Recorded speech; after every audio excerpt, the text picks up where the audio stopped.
Hello, Namaskar. This is Firstpost and you're watching Vantage with me, Palki Sharma.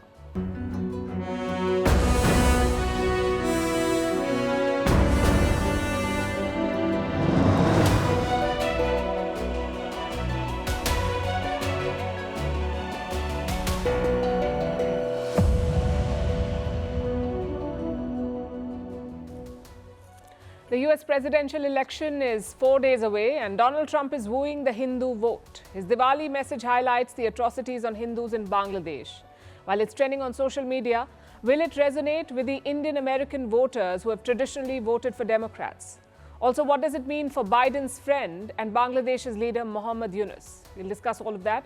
Plus a look at why Harris and Trump are reaching out to communities that have not traditionally supported them. In West Asia, Iran is said to be preparing for a big strike on Israel, this time from Iraq. In Ukraine, Zelensky is upset with his allies for doing nothing about North Korean soldiers. Why the US has sanctioned Indian companies over supplying goods to Russia. Why Moscow has fined Google an astronomical sum, $20 decillion. That's 2 followed by 34 zeros. All about OpenAI's Search GPT. Will this new search engine challenge Google?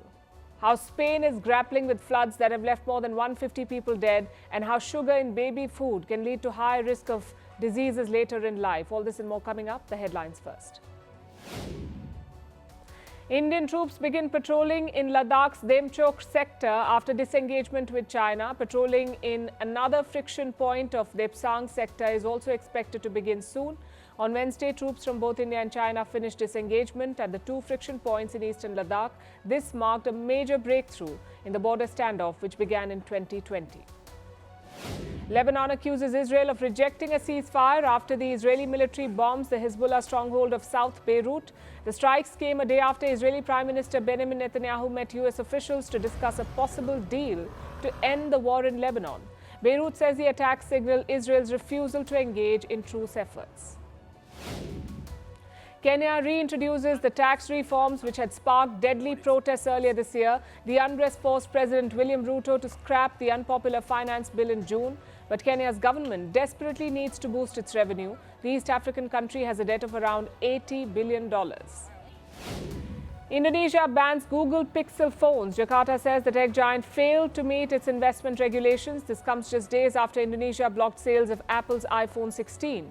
Jakarta wants to boost investment from foreign tech companies, so smartphones sold domestically must have at least 40% of their parts manufactured locally. And brat is Collins Dictionary's word of the year. The term exploded online in June after British singer Charli XCX released an album with that title.